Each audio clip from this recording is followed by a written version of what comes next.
चलिए गाइस चलते हैं और बात करते हैं aldehyde, ketone and carboxylic acid की। इसमें जो हम सबसे पहले पढ़ेंगे गाइस वो पढ़ेंगे कार्बोनिल कंपाउंड्स के बारे में। Carbonyl compound. So guys carbonyl compound क्या होते हैं? कार्बोनिल कंपाउंड वो कंपाउंड्स होते हैं which contain C double bond O group, जिनके पास C double bond O group होता है guys, we call it carbonyl compound. जैसे फॉर एग्जांपल अगर आप एल्डिहाइड को देखते हैं, वी हैव एल्डिहाइड, तो आप देखेंगे कि एल्डिहाइड का जो फंक्शनल ग्रुप होता है वो होता है C डबल बॉन्ड OH। तो आप देखेंगे कि एल्डिहाइड में C double bond O group present होता है। इट मींस एल्डिहाइड यहां पे क्या होना चाहिए? कार्बोनिल कंपाउंड होना चाहिए। वहीं पे अगर हम कीटोन को देखते हैं तो कीटोन का जो फंक्शनल ग्रुप होता है वो होता है C डबल बॉन्ड O। तो आप देखेंगे कि कीटोन में भी C double bond O group present है। It means aldehyde and ketone they both are carbonyl compound. They both are carbonyl compounds. तो एल्डिहाइड और कीटोन जो होते हैं वो हमारे कार्बोनिल कंपाउंड होते हैं क्योंकि उनमें carbon double bond oxygen group जुड़ा होता है। अब सेकंड पॉइंट यहां पे ये है गाइस कि एल्डिहाइड और कीटोन जो होते हैं दे both are functional isomer to each other, functional isomer to each other। अब गाइस यहां पे अगर आप एल्डिहाइड को देखेंगे और कीटोन को देखेंगे तो आपको पता चलेगा कि ये दोनों आपस में फंक्शनल आइसोमर्स भी हैं। फंक्शनल आइसोमर्स क्या होते हैं? हैविंग सेम मॉलिक्यूलर फॉर्मूला, जिनका मॉलिक्यूलर फॉर्मूला तो सेम होता है बट डिफरेंट फंक्शनल ग्रुप होते हैं, बट डिफरेंट फंक्शनल ग्रुप होते हैं। जैसे मैं आपको एक एग्जांपल दिखाता हूं, we have CH3, we have CH2 and we have CHO। वहीं पे गाइस अगर मैं आपको दिखाऊं एक और, तो we have CH3, we have C double bond O, we have CH3। तो अगर आप इन दोनों कंपाउंड को देखते हैं तो 3 कार्बन इसके पास भी है, 3 कार्बन इसके पास भी है गाइस, 6 हाइड्रोजन इसके पास है, 6 हाइड्रोजन इसके पास है, 1 ऑक्सीजन इसके पास है, 1 ऑक्सीजन इसके पास है। इट मींस इन दोनों में दोनों का मॉलिक्यूलर फॉर्मूला क्या है? सेम, बट डिफरेंट क्या है? डिफरेंट क्या है? फंक्शनल ग्रुप डिफरेंट है guys, which we call functional isomers. So I hope आपको समझ में आ गया होगा कि जो कार्बोनिल कंपाउंड्स होते हैं वो कंपाउंड्स होते हैं जिनके पास carbon double bond oxygen group होता है, जैसे एल्डिहाइड और कीटोन। वहीं पे एल्डिहाइड और कीटोन जो होते हैं वो आपस में फंक्शनल आइसोमर्स भी होते हैं। फंक्शनल आइसोमर्स क्या होता है? Having same molecular formula but different functional group, जैसा हमने इन दोनों के एग्जांपल में देखा। अब क्वेश्चन यहां पे ये अराइज होता है गाइस कि ठीक है एल्डिहाइड और कीटोन कार्बोनिल कंपाउंड्स हैं, लेकिन कार्बोक्सिलिक एसिड कार्बोनिल कंपाउंड क्यों नहीं है? तो क्या बोला मैंने कहा why carboxylic acid and its derivative not considered as carbonyl compound. ऐसा क्यों है? तो गाइस इसका रीजन ये है कि अगर मैं आपको कार्बोक्सिलिक एसिड दिखाता हूं, so we have CH3, we have C double bond O, we have OH, हम इसे कहते हैं एसिडिक एसिड। वहीं पे अगर मैं इसका डेरिवेटिव लूं, जैसे we have CH3, we have C double bond O, we have Cl, इसे हम लोग कहते हैं acid chloride. So guys carboxylic acid और उसका डेरिवेटिव कार्बोनिल कंपाउंड इसलिए नहीं कहलाते क्योंकि अगर आप यहां पे ऑक्सीजन को देखेंगे तो ऑक्सीजन के पास क्या होता है? Lone pair.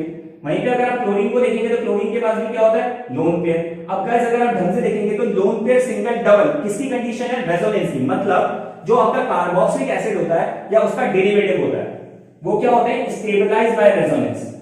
और स्टेबलाइज्ड बाय रेजोनेंस होने की वजह से आप देखेंगे कि ये जैसे ही अपना लोन पेयर आगे शिफ्ट करेगा, ये कार्बन डबल बॉन्ड ऑक्सीजन जो है इसका एक बॉन्ड कहां शिफ्ट हो जाएगा? ऊपर शिफ्ट हो जाएगा। जैसे ही आप यहां पे देखेंगे क्लोरीन अगर अपना एक लोन पेयर नीचे शिफ्ट करता है तो यहां पे जो कार्बन डबल बॉन्ड ऑक्सीजन के जो ये एक बॉन्ड है ये कहां शिफ्ट हो जाएगा? ऊपर।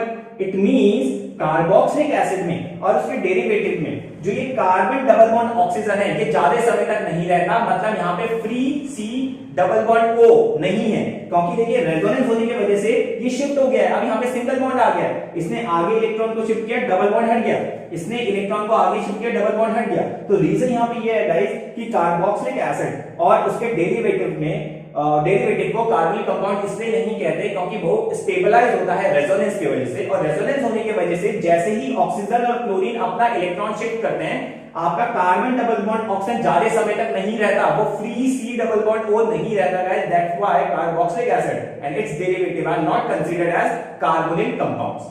सो आई होप आपको ये समझ में आ गया होगा। तो चलिए गाइस चलते हैं, मूव करते हैं, बात करते हैं nomenclature of aldehyde and ketone. तो गाइस सबसे पहले हम लोग बात करेंगे नोमेनक्लेचर ऑफ एल्डिहाइड। एल्डिहाइड के नोमेनक्लेचर देखते हैं। जैसे फॉर एग्जांपल गाइस, अगर मेरे पास है H C double bond O H, so guys इसका नाम, इसका जो कॉमन नाम होता है, इस कॉमन नाम को हम लोग यहाँ पे कहते हैं फॉर्मेल्डिहाइड। एक कार्बन का मतलब फॉर्म और एल्डिहाइड ग्रुप जुड़ा है, इट मींस ये कहलाएगा फॉर्मेल्डिहाइड। वहीं पे अगर मैं इसका IUPAC नेमिंग करता हूं, IUPAC नेमिंग करते हैं, तो आप देख रहे होंगे यहाँ पे एक ही कार्बन है, और एक कार्बन के लिए हम लोग क्या लिखते हैं मेथ, सिंगल बॉन्ड के लिए क्या लिखते हैं एन, क्लियर है। और वन पोजीशन पे आ रहा है एल्डिहाइड ग्रुप, तो वन पे हम क्या लिखते हैं एल्डिहाइड के लिए, एल्डिहाइड के लिए जो सफिक्स यूज होता है, सफिक्स वो यूज होता है अल, तो हम लिखेंगे वन पे क्या प्रेजेंट है, अल प्रेजेंट है गाइस। अब यहां देखिए मीथेन, ई यहां पे आ रहा है और ए यहां पे आ रहा है, दो वोवल एक साथ नहीं आ सकते, इसलिए ई हट जाएगा गाइस। अब तो आपको ये ध्यान देना कि यहां पे जो ई होगा वो रिमूव हो जाएगा, व्हिच वी कॉल मीथेनल। अब मूव करते हैं सेकंड की तरफ। जैसे for example we have CH3, we have C double bond OH। So guys अगर मैं इसके कॉमन नाम की बात करूं, तो कॉमन नाम दो कार्बन पे हम लोग लिखते हैं एसिड, और एल्डिहाइड ग्रुप जुड़ा है तो ये बन जाएगा एसिड एल्डिहाइड। वहीं पे अगर मैं इसके IUPAC नेमिंग की बात करता हूं, तो आप देखेंगे यहां पे हमारे पास कितने कार्बन है, एक कार्बन है, दो कार्बन है, और दो कार्बन पे हम लोग लिखते हैं एथ, सिंगल बॉन्ड है तो हम क्या लिखेंगे एन, और वन पोजीशन पे आ रहा है एल्डिहाइड ग्रुप जिसके लिए हम लोग लिखते हैं अल। तो मैंने आपको बताया कि ये रहा ई, ये रहा ए, दो वोवल एक साथ नहीं आ सकते, इसलिए यहां से ई हट जाएगा, तो ये बनेगा इथेनॉल। मूव करते हैं थर्ड की तरफ। सो गाइस अगर मेरे पास है CH3, we have CH2, we have CH2, we have C double bond OH। तो गाइस अगर मैं इसका IUPAC नेमिंग लिखता हूं तो कैसे लिखूंगा, we have 1 carbon, 2 carbon, 3 carbon, 4 carbon, तो 4 पे हम लोग लिखेंगे बुट, सिंगल बॉन्ड है तो हम लिखेंगे ए, और आप देख रहे होंगे 1 पे आ रहा है एल्डिहाइड का फंक्शन ग्रुप, इट मींस इसके लिए हम लिखेंगे अल। अब मैंने आपको बताया कि दो वोवल एक साथ नहीं आ सकते, इसलिए ये ई यहां से क्या होता है रिमूव हो जाता है, तो ये बन गया बुटेनल। मूव करते हैं नेक्स्ट स्ट्रक्चर की तरफ। we have C double bond O, we have H, we have CH2, we have CH2, we have C double bond OH। so guys अगर हम इसकी बात करें तो यहाँ पे देखिए कितने कार्बन है, 1 2 3 4, तो 4 पे हम लोग क्या लिखेंगे बुट, सिंगल बॉन्ड पे हम लोग क्या लिखेंगे एन, और आप देख रहे होंगे 1 पोजीशन पे भी आ रहा है एल्डिहाइड ग्रुप और 4th पोजीशन पे भी आ रहा है एल्डिहाइड ग्रुप, इट मींस ये कहलाएगा 1,4 डायल, क्या कहलाएगा डायल। तो गाइस देखिए यहाँ पे जो डी है वो कोई वोवल नहीं है। अभी तक क्या हो रहा था, जब दो वोवल एक साथ आ गए थे तो हम ई को रिमूव कर दे रहे थे, यहाँ पे वोवल नहीं है, यहाँ पे कॉन्सोनेंट है, तो यहाँ पे ई नहीं हटेगा, तो ये बनेगा बुटेन 1,4 डायल। चलिए मूव करते हैं नेक्स्ट स्ट्रक्चर की तरफ। We have CHO, we have CH double bond CH, we have CHO। तो अगर हम इसको देखते हैं तो कितने कार्बन है हमारे पास, 1 2 3 4, तो 4 पे हम लोग क्या लिखते हैं बुट। अब आप देख रहे हो डबल बॉन्ड आ रहा है, कहां पे आ रहा है, दूसरे के बाद आ रहा है, तो हम कहेंगे 2 पे क्या आ रहा है, डबल बॉन्ड क्या होता है ई, और आप देख रहे हो यहाँ पे दो एल्डिहाइड आ रहे हैं, एक 1 पे आ रहा है, एक 4 पे आ रहा है, इट मींस यहाँ पे हम लोग कहेंगे 1,4 डायअल, और ई नहीं हटेगा क्योंकि यहाँ पे कॉन्सोनेंट आ रहा है गाइस। मूव करते हैं नेक्स्ट स्ट्रक्चर की तरफ। फॉर एग्जांपल मेरे पास है CH3, we have C, we have CHO, we have Cl, we have CH2, we have CH2, we have CH2 and we have CHO।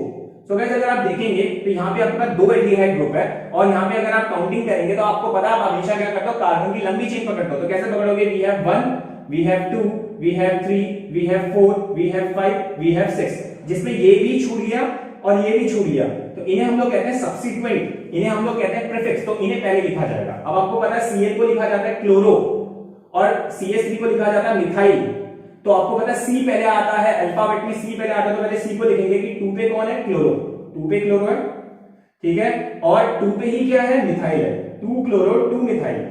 कितने कार्बन गिने थे हमने, 6 पे हम लोग क्या लिखते हैं हेक्स, सिंगल बॉन्ड है तो क्या लिखेंगे एन, और आप देख रहे होंगे 1 पे भी आ रहा है और 6 पे भी आ रहा है, तो 1,6 क्या लिखेंगे डाई अल, ई नहीं हटेगा क्योंकि कॉन्सोनेंट है, तो ये बन गया 2 क्लोरो 2 मिथाइल हेक्सेन 1,6 डाई अल।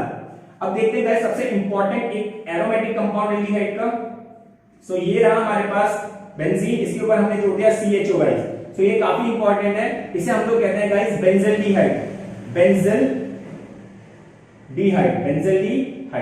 सो गाइस ये था नॉमेनक्लेचर एल्डिहाइड का। आई होप आपको समझ में आ गया होगा। चलिए मूव करते हैं और नॉमेनक्लेचर देखते हैं कीटोन का। सो गाइस अगर मैं नॉमेनक्लेचर ऑफ कीटोन की बात करूं तो कीटोन को जो हम सफिक्स में लिखते हैं वो हम लोग लिखते हैं ओन, लास्ट के 3 वर्ड ओन लिखते हैं गाइस। तो कैसे करेंगे इसका नॉमेनक्लेचर? जैसे for example we have CH3, we have C double bond O, we have CH3। अगर मैं इसके कॉमन नेम की बात करता हूं तो कॉमन नेम इसका होता है एसीटोन। और अगर हम इसकी बात करते हैं IUPAC नेमिंग की, तो IUPAC नेमिंग कैसे लिखेंगे? वी हैव 1, 2 and 3 कार्बन, और 3 कार्बन पे हम लोग लिखते हैं प्रॉप। सिंगल बॉन्ड है तो हम लोग क्या लिखेंगे? एन। और आप देख रहे होंगे दूसरे पोजीशन पे कीटोनिक ग्रुप आ रहा है तो हम लिखेंगे 2 पे क्या लिखेंगे गाइस? ओन। अब आपको पता है E एक वॉवल है, O एक वॉवल है, तो यहाँ पे T इसका क्या हो जाएगा? रिमूव हो जाएगा। मूव करते हैं नेक्स्ट स्ट्रक्चर की तरफ। जैसे for example we have CH3, we have C double bond O, we have CH2, we have C double bond O, we have CH3। So guys अगर हम यहाँ पे काउंटिंग करेंगे तो 1, 2, 3, 4, 5। और अगर इस 5 में लिखेंगे तो 5 पे हम लोग लिखते हैं पेंट। सिंगल बॉन्ड है तो हम लोग क्या लिखेंगे? एन। और आप देख रहे होंगे 4 पे भी कीटोन आ रहा है, 2 पे भी कीटोन आ रहा है, तो हम लिखेंगे 2,4 डाइओन, जिसमें ये वाला ई नहीं हटेगा क्योंकि यहाँ पे डी कॉन्सोनेंट है गाइस। ई तभी हटता है जब दोनों वॉवल एक साथ आ जाए। मूव करते हैं नेक्स्ट स्ट्रक्चर की तरफ। जैसे फॉर एग्जांपल मैंने लिखा कुछ इस तरीके से, यहाँ पे हमने जोड़ दिया double bond oxygen and we have CH3। तो इसका नाम हम लोग कैसे लिखेंगे गाइस? ये रहा कीटोनिक ग्रुप। तो काउंटिंग करेंगे तो 1 और 2 पे कौन आ रहा है आपका? मिथाइल आ रहा है, तो ये बनेगा प्रीफिक्स, ये बनेगा सब्सिक्वेंट। तो हम लिखेंगे 2 पे हमारे पास क्या है? मिथाइल। क्लियर है गाइस? अब अगर हम मिथाइल को भूल जाए तो आपको दिख रहा होगा साइक्लोहेक्सेन टाइप, तो हम कहेंगे 2 मिथाइल साइक्लो हेक्सेन। और कौन से पोजीशन पे आ रहा है कीटोनिक ग्रुप? 1 पे कौन आ रहा है? ओन। तो ई यहां पे क्या होगा गाइस? हट जाएगा, तो ये बनेगा 2 मिथाइल साइक्लोहेक्सेनोन। चलिए मूव करते हैं, एक और स्ट्रक्चर देखते हैं। So guys we have benzene, और बेंजीन के मैंने ऊपर जोड़ दिया C double bond O CH3। So guys ये काफी इंपॉर्टेंट कंपाउंड है, आपको इसको याद रखना पड़ेगा। इसे हम लोग कहते हैं एसिटोफिनॉन। क्लियर है गाइस? तो ये था नॉमेनक्लेचर कीटोन का। आई होप आपको कार्बोनिक कंपाउंड का इंट्रोडक्शन, नॉमेनक्लेचर ऑफ एल्डिहाइड और कीटोन समझ में आ गया होगा। अगर समझ में आ गया गाइस तो please be connected with me, ताकि आगे आने वाली सीरीज में आपको कोई भी प्रॉब्लम ना हो। तब तक के लिए थैंक यू सो मच।